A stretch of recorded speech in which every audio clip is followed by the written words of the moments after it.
사랑하는 성도 여러분, 여러분은 어떤 인생으로 마지막에 기록되기를 원하십니까? 또 기억되기를 원하십니까? 저 개인적으로는 하나님의 소명을 따라서 마지막까지 변질되지 않고 그 사명을 끝까지 잘 마친 목회자로 그렇게 평가되기를 원합니다. 마지막까지 믿음이 변질되지 않고 산다는 것은 결코 쉬운 일이 아닙니다. 특히 젊은 시절 혹은 전성기를 정말 귀하게 훌륭하게 쓰임받던 사람이 변질되지 않고 끝까지 믿음을 지키는 것은 그런 사람들은 그리 많지 않습니다. 그러나 오늘 본문 속에 등장하는 우리 여호수아를 볼 때 그는 끝까지 믿음을 지킨 사람이었습니다.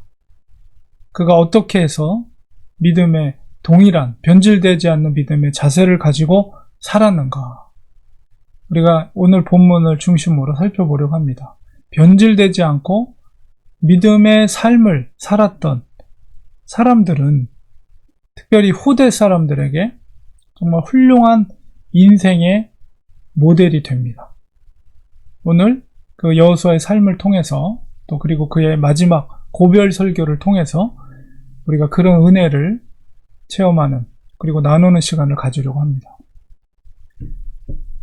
우리 이스라엘의 보통 역사, 특별히 출애굽의 역사는 그 믿는 자들에게 있어서 인생의 어떤 은유로 많이 표현이 되는데요.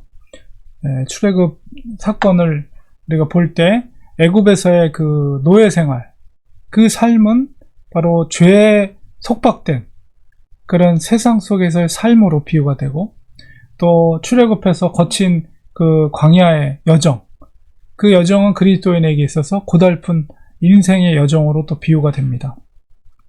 그리고 마지막 요단강을 건너서 이 약속된 젖과 꿀이 흐르는 그 땅으로 들어가는 것은 바로 영적인 승리 그리고 믿음의 승리로 이렇게 비유가 되곤 합니다. 이런 비유이지만 이스라엘 민족에게 있어서는 다르지 않습니다.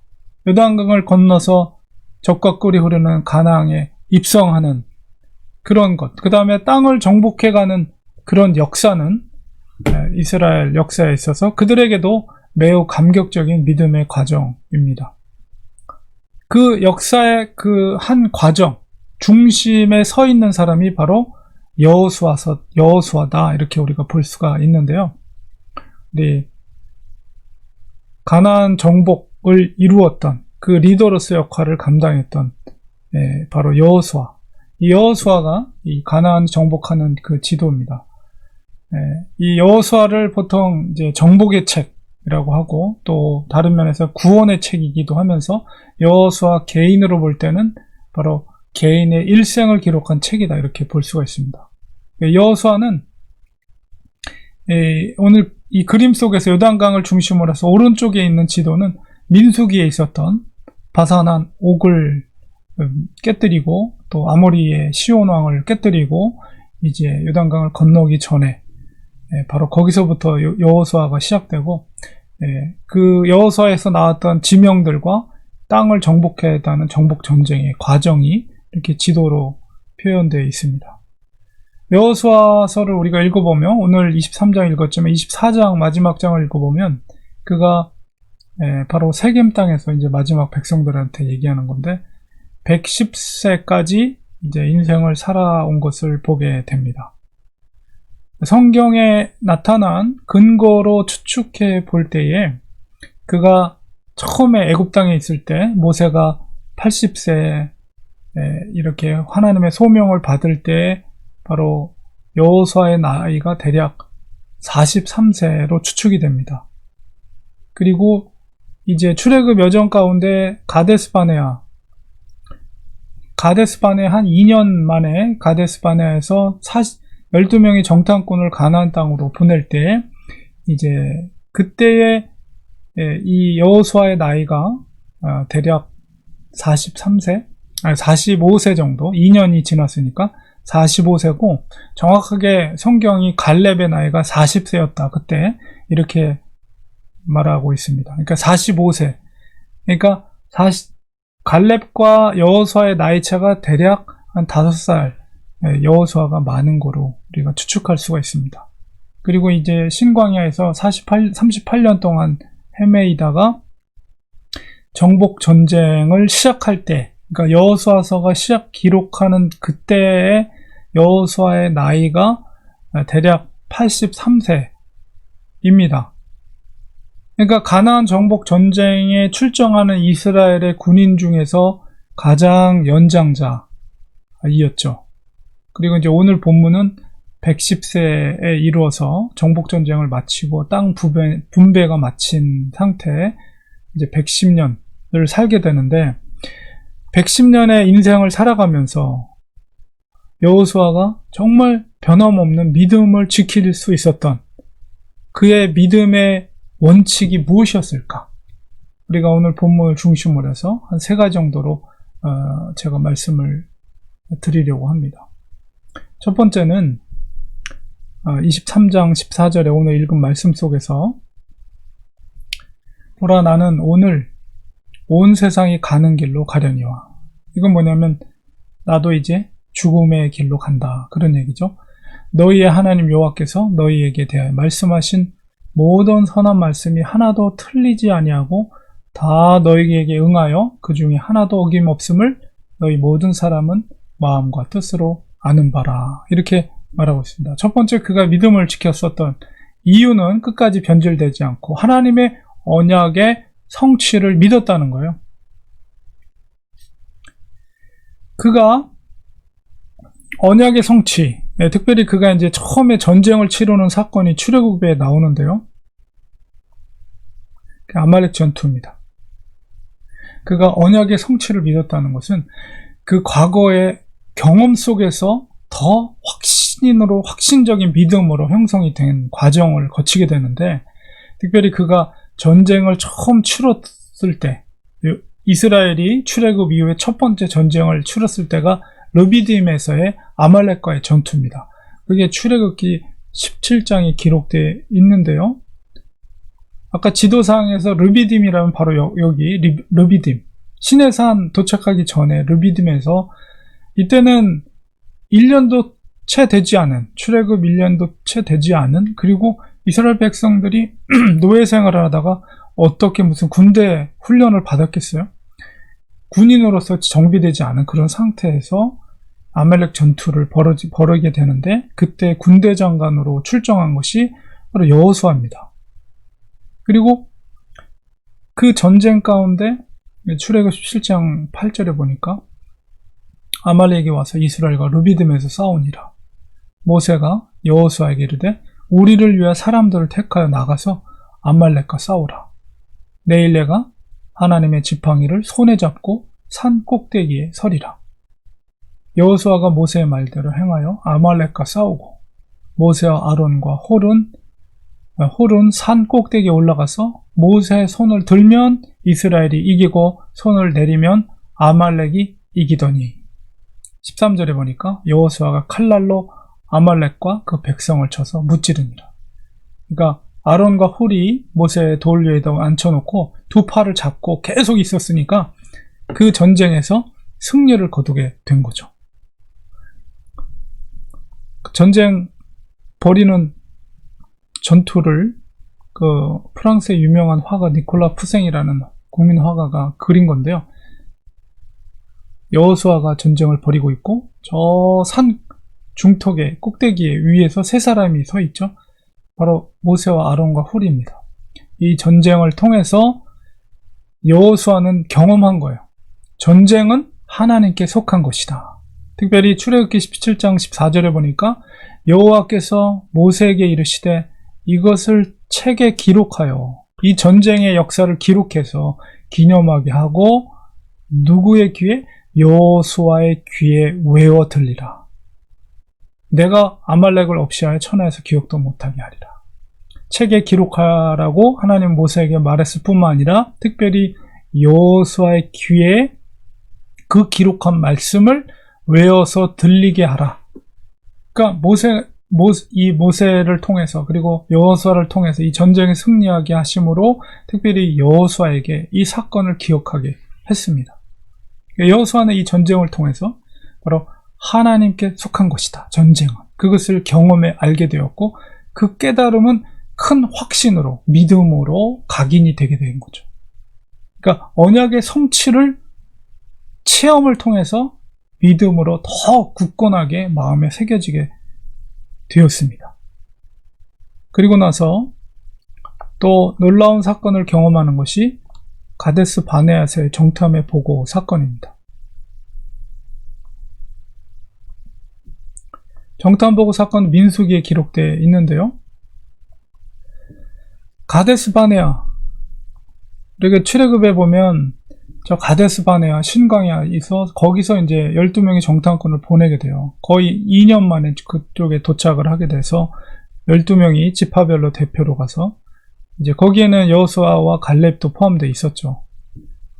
10명의 정탐꾼이 비판적인 보고를 하고 그거에 대해서 민수기 14장 6절에 보니까 그 땅을 정탐한 자 중 눈의 아들 여호수아와 여분의 아들 갈렙이 자기들의 옷을 찢고, 백성들은 지금 10명의 정탐꾼의 보고를 듣고 완전히 난리가 난 거예요. 눈물 흘리고 우리가 여기 와서 죽게 됐다. 그런 상황 속에서 여호수아 갈렙이 자기 옷을 찢으면서 이스라엘 자손의 온 회중에게 말하되 우리가 두루 다니며 정탐한 땅은 심히 아름다운 땅이라. 여호와께서 우리를 기뻐하시면 우리를 그 땅으로 인도하여 들이시고, 여기서 여호와께서 우리를 기뻐하신다는 것은 뭐예요? 그 의미는 하나님께서 이스라엘 백성을 기쁘게 하는 조건은 하나님을 전적으로 신뢰하는 것입니다. 그리고 그에 따라서 약속의 말씀을 믿고 행하는 것, 그것이 바로 하나님이 기뻐하는 일이에요. 그러니까 가나안 땅에 들어가고 그 땅을 얻게 되는 것은 전쟁이 아니라 하나님께서 주권적으로 하시는 일이라는 것을 여호수아는 믿고 있었던 거죠. 그건 뭐예요? 언약에 대한 약속을 믿고 있었다는 거예요. 그래서 9절에 보니까 다만 여호와를 거역하지 말라. 또 그 백성, 땅 백성을 두려워하지 말라. 그들은 우리의 먹이라. 그들의 보호자는 그들에게서 떠났고 여호와는 우리와 함께 하시느니라. 그들을 두려워하지 말라. 울고불고 난리난 백성들에게 오히려 담대하게 이렇게 말할 수 있었던 것은 언약의 성취를 이루신 하나님을 믿었기 때문에 그렇습니다. 그들의 보호자는 떠났고 하나님은, 전능하신 하나님이 우리와 함께 하시기 때문에 우리는 이 전쟁에서 승리할 수 있다는 것을, 자신감을 얘기하는 거예요. 이 믿음이 있기 때문에 상황을 보고 비관적으로 평가한 그 10명의 정탐꾼들의 보고와는 반대의 표현을 수가 있어요. 모두가 노라고 할 때 예스라고 말할 수 있는 근거는 바로 하나님을 향한 전적인 믿음이 있었기 때문에 그렇습니다. 우리들에게도 이 근심의 자리에 놓이게 하는 상황들이 있어요. 생활의 염려, 혹은 인간관계 속에서 받게 되는 스트레스, 아니면은 우리 몸속에 있는 질병으로 인한 어떤 근심과 어떤 고통, 그런 상황들이 우리를 힘들게 하죠. 당장에는 우리를 힘들게 하지만 그럴 때 우리는 가만히 눈을 감고 말씀을 의지하며, 약속의 말씀을 의지하며 묵상해 보세요. 그 상황 너머에 계신 하나님을 의지하시기 바랍니다. 하나님은 우리의 상황과 처지를 누구보다도, 나 자신보다도 더 잘 알고 계십니다. 우리의 마음의 염려와 근심도 잘 알고 계세요. 우리가 해야 할 일은 뭐냐? 이런 상황 속에서 약속의 말씀을 의지하는 것. 여호수아처럼. 여호수아는 발 앞에 보이는 상황, 그걸 본 것이 아니라 그 너머에 계신 언약을 기억했어요. 아브라함에게 약속했던 하나님의 언약을 의지했습니다. 내가 젖과 꿀이 흐르는 땅을 너에게 줄 것이다. 그 믿음이 발 앞에 보이는 고통을 이길 수 있는 힘을 제공해 주는 것입니다. 그런 믿음의 경험이 바로 가나안 정복을 이루는 모든 과정 속에서 신실한 마음으로 그것을 이루어가게 하게 한 것입니다. 제가 오늘날 세겜 땅의 지도를, 사진을 뒤에 준비했는데, 여호수아가 이제 마지막 고별 설교를 할 때 백성들에게 땅을 이미 다 분배했어요. 남쪽에서 북쪽까지. 근데 백성들을 세겜에 모이게 했습니다. 저는 이제 그 말씀을 준비하면서 왜 여호수아가 이 세겜에 모이라고 했을까, 백성들을. 그것을 말씀을 준비하다 깨닫게 되었어요. 이 세겜 땅, 여러분 정복전쟁 사진을 다시 한번 보면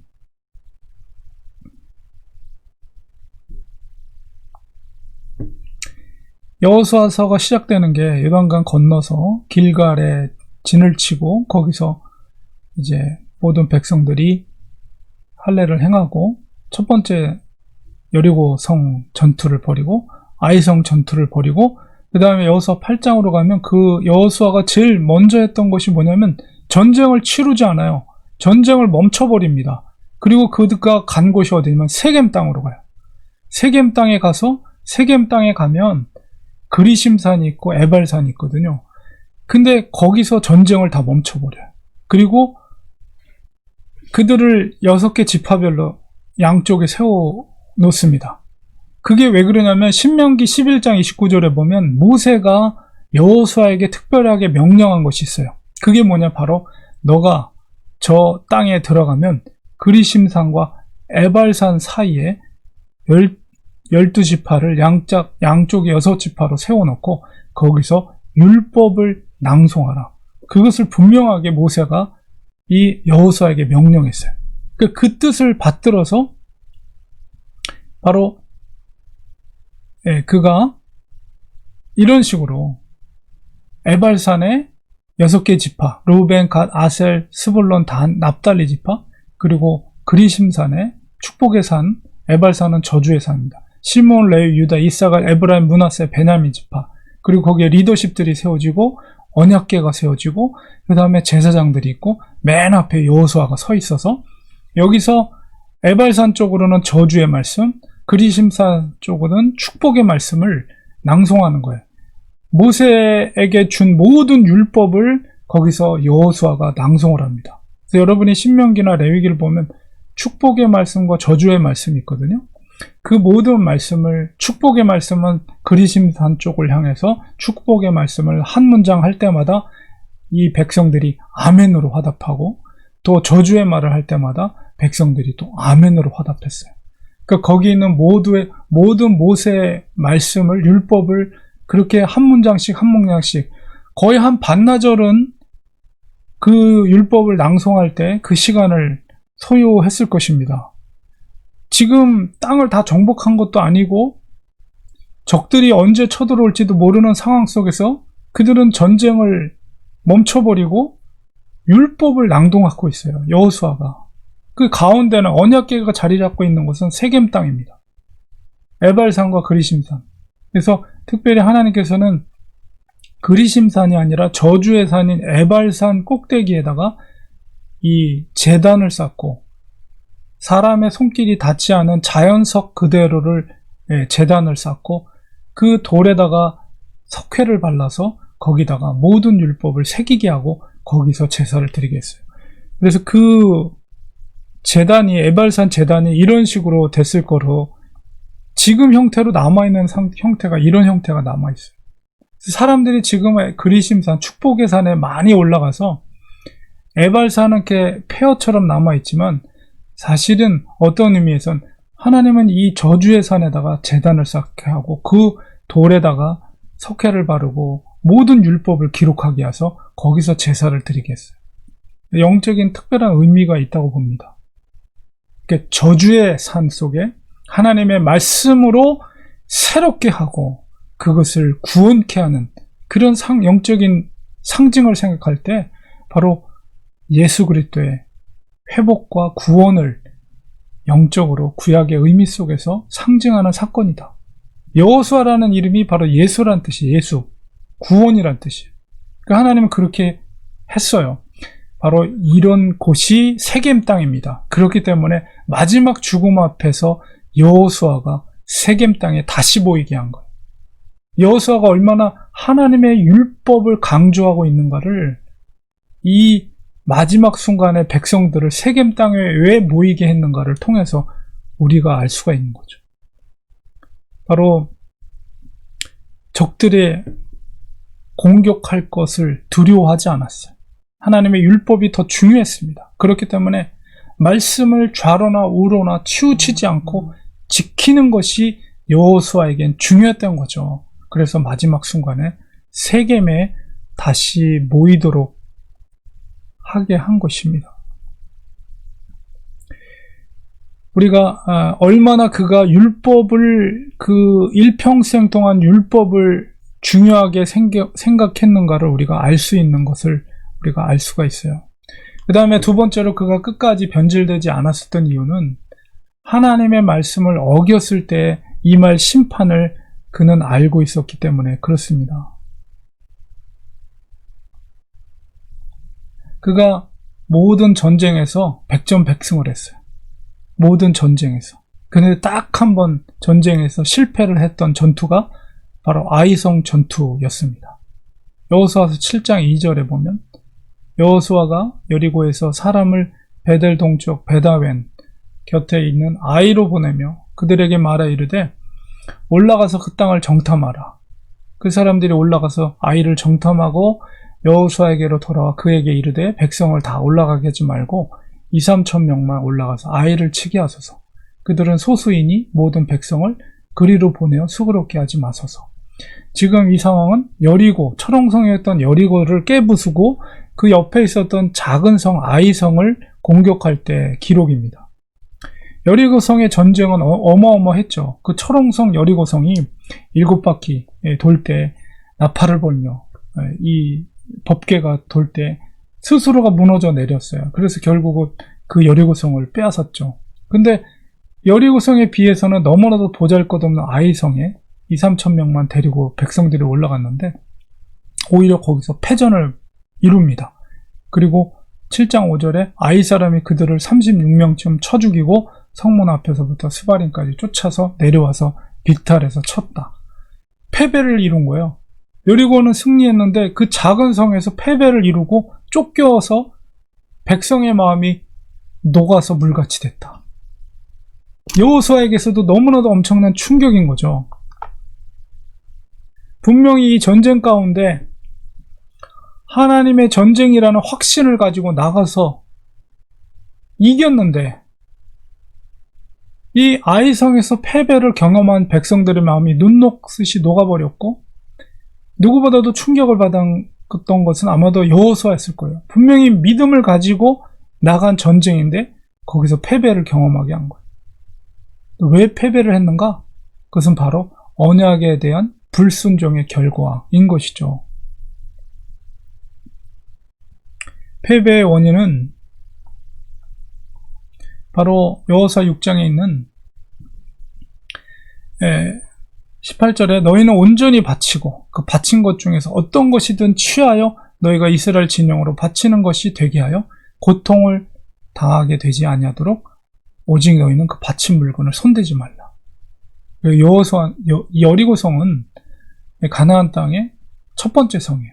그러니까 하나님께서는 항상 이 첫 번째 것에 대해서 하나님의 소유를 주장하세요. 그 첫 번째라는 것은 전체를 대표하는 거예요. 6월절 사건을 통해서 장자를 하나님이 그 생명을 취하신 것은 이스라엘 전체가 내 것이라는 것을 대표하는 것을 장자로 대신하는 거예요. 그래서 이스라엘 땅을 하나님이 내 소유다라는 상징적인 의미가 바로 이 첫 성을 하나님께 온전히 바치는 거예요. 11조라는 개념도 그거예요. 10분의 1 하나님이 가장 좋은 것을 드리는 것은 전체를 하나님께 드리는 대표성을 잇는 것처럼 바로 이 첫 성 여리고는 하나님의 헤렘의 전쟁이라고 해요. 헤렘이라는 것은 진멸의 전쟁. 진멸한다는 것은 그 모든 성의 생명은 다 죽여져야 돼요. 왜냐하면 하나님께 바쳐지는 거기 때문에.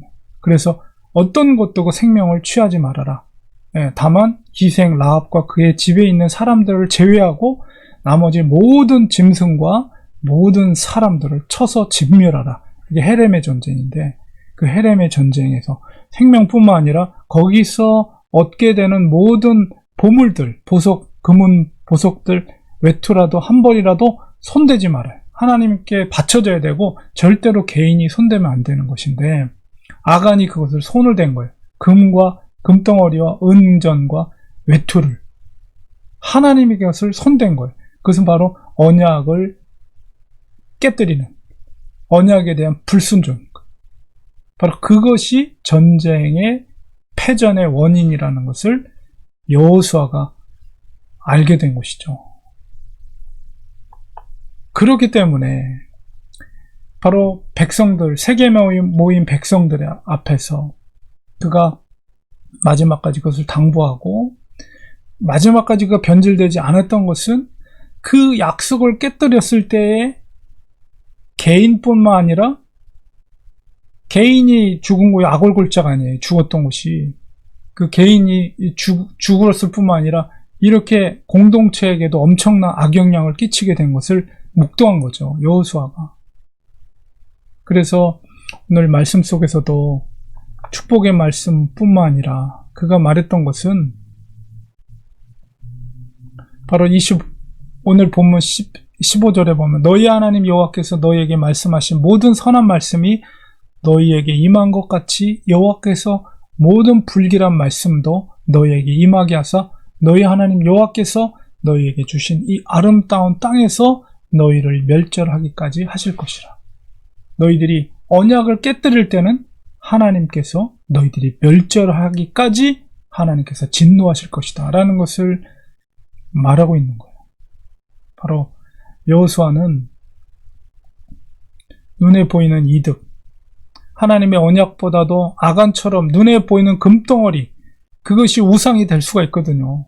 근데 여호수아는 마지막까지 믿음을 지킬 수 있었던 것은 그 헛된 것을 추구하는 것이 얼마나 허망된 것인가를 알고 있었고, 또한 그것이 본인뿐만 아니라 전체 공동체에 얼마나 쓰라린 결과를 가져오는 것을 여호수아가 알고 있었기 때문에 그는 끝까지 믿음을 지켰던 것입니다.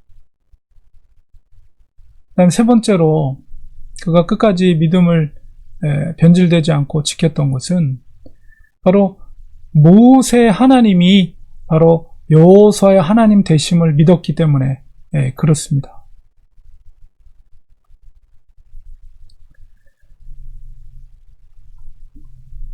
여호수아서가 처음 시작되는 부분이 바로 83세의 여호수아가 이제 젊은 세대들과 함께 이제 요단강을 건너서 전쟁을 치러야 하는 길갈 가기 전에 모압 평지에 있을 때 하나님께서 그에게 임해서 하신 말씀이 1장 5절 뭐라고 합니까? 내 평생에 너를 능히 대적할 자가 없으리니 내가 모세와 함께 있었던 것 같이 너와 함께 있을 것이니라.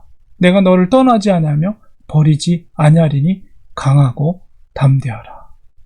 하나님께서 이런 말씀을 하세요. 여호수아가 모세를 처음 보았을 때 모세의 나이가 80살이었습니다. 그리고 여호수아는 43세, 비교적 젊은 나이였죠. 그리고 40여 년 동안 여호수아는 모세의 시종으로서 모세를 그림자처럼 따르면서 그를 도왔어요. 시내산에 십계명을 받으러 올라갈 때도 동참했던 사람이 여호수아입니다. 광야 생활 40년 동안에 여호수아는 항상 모세 곁에서 모세의 수종을 들면서 지켜보았어요. 모세와 또한 함께 하셨던 그 하나님의 놀라운 능력을 또한 지켜보았습니다. 모세야말로 하나님께서 인정해 주시는 위대한 지도자라는 것을 여호수아는 믿고 있었어요. 그런 여호수아의 마음을 하나님은 아시고 그에게 뭐라고 말씀하시는 거예요? 5절에 바로 내가 모세와 함께 있었던 같이 내가 너와 함께 있을 것이다. 하나님께서는 가나안 정복 전쟁을 위한 또한 형통의 길을 말씀하십니다. 그것은 어떤 좋은 무기를 준비하고 혹은 군대를 잘 정비하는 일이 아니에요. 그건 뭐냐면 오직 7절에 보니까 나의 종 모세가 내게 명령한 그 율법을 다 다 지켜 행하고 우로나 좌우로나 치우치지 말라. 이게 바로 형통할 수 있는 비결입니다. 모세의 하나님이 여호수아의 하나님이 되는 것은 오직 율법을 지키는 것이었습니다. 여호수아는 그 말씀을 새겼어요. 그렇기 때문에 세겜에서 그리심산과 에발산에서의 그 명령을 준행했을 뿐만 아니라 그가 마지막 이제 고별 설교 속에서 23장에 보면 고별 설교에서 하는 말이 뭡니까? 23장 5절 6절에 너희의 하나님 여호와 그가 너희 앞에서 그들을 쫓아내서 너희 목전에서 그들을 떠나게 하시리니 너희의 하나님 여호와께서 너희에게 말씀하신 대로 너희가 그 땅을 차지할 것이라. 그러므로 너희는 크게 힘써 모세의 율법책에 기록된 것을 다 지켜 행하라. 그것을 떠나 우러나 좌로나 치우치지 말라. 길갈 건너기 전에 하나님께서 여호수아에게 했던 그 말씀대로 정복 전쟁을 이뤘을 뿐만 아니라 마지막 죽음 앞에서 세겜에 모여있는 백성들에게 그 족장들에게 동일한 말씀을 그가 하고 있습니다. 우리가 이 말씀을 통해서 우리는 생각할 것은 바로 그가 존중했던 모세, 하나님이 자기 하나님 되심을 고백하고 있어요. 여러분 처음 믿음의 길로 인도하신 분들이 누구인지 생각이 나십니까? 지금 생각해 보시면 여러분 그분들이 없었다면 우린 지금 어떻게 되어 있을까요?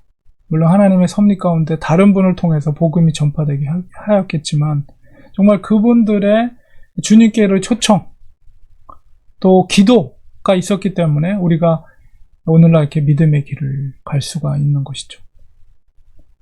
여호수아에게 모세가 있었던 것처럼 우리에게도 그 누군가가 계셨을 것입니다. 우리에게 각자 그런 영적인 멘토가 계시죠. 정말 그건 얼마나 귀한 일인지 모릅니다. 여호수아에게 있어서 모세는 그의 영적인 멘토였습니다.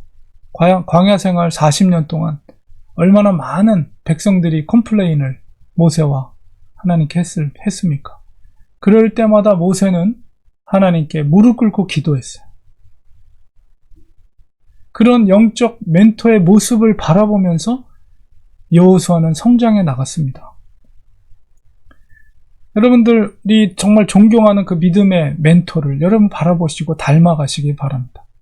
존경하는 분의 그 하나님, 그 하나님이 바로 나의 하나님이 되어달라고 기도하시고 그리고 하나님의 약속의 말씀을 그분이 준행해 나간 것처럼 나도 그 말씀을 준행해 나갈 수 있도록 우리 하나님께 기도해야 돼요.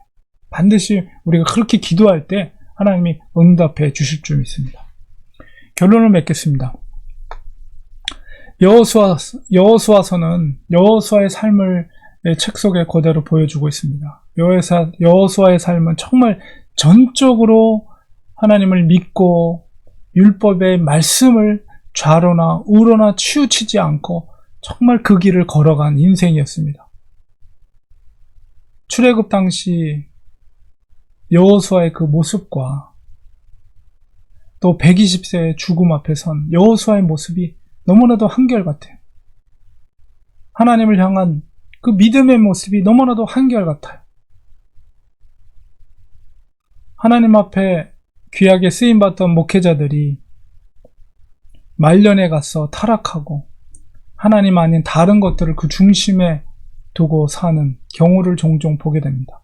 물론 다 그렇지는 않지만 오늘날 이 시대를 보면 정말 조금만 유명해지고 조금만 교회가 성장해 나가고 잘 된다고 하면 하나님의 은혜를 쉽게 잊어버리고 어느새 스스로가 그 영광의 자리에 서 있는 리더들이 많이 보게 됩니다.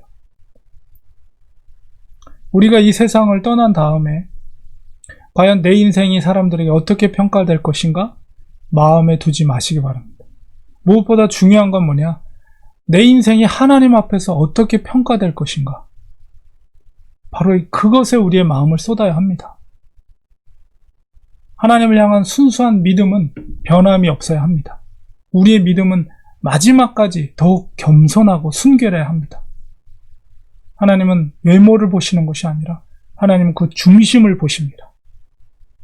날마다 간절히 하나님을 사랑하는 마음으로 하루하루를 사랑을 고백하며 믿음의 길, 약속의 말씀을 의지하며 살아가는 것, 그게 중요합니다.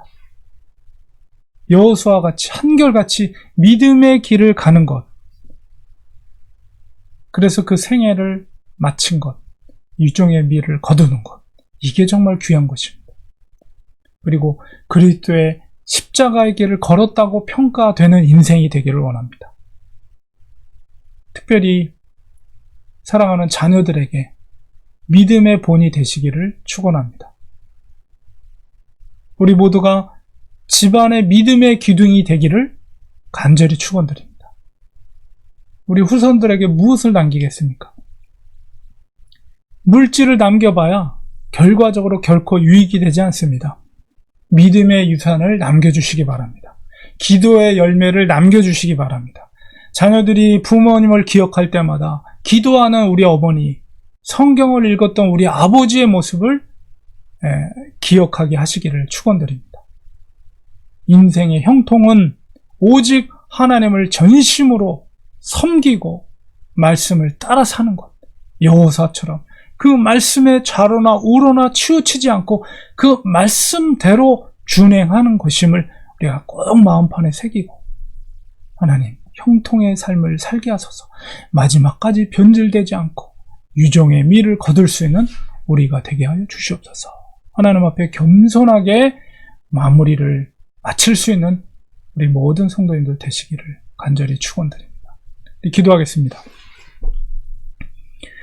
하나님 아버지, 훌륭한 믿음의 지도자가 이스라엘 백성들에게 있었기 때문에 하나님의 언약의 약속이 성취가 되고 가나안 땅을 점령하고 그 땅을 12지파가 배분받을 수 있었습니다. 그렇습니다. 형통의 길은 전쟁에서 승리하고 강력한 무기를 준비하는 것이 아니라 하나님의 약속의 말씀을 믿고 말씀을 좌로나 우로나 치우치지 않고 하나님을 경외하며 그 뜻대로 준행하는 자에게 형통의 삶을 허락해 주심을 믿습니다.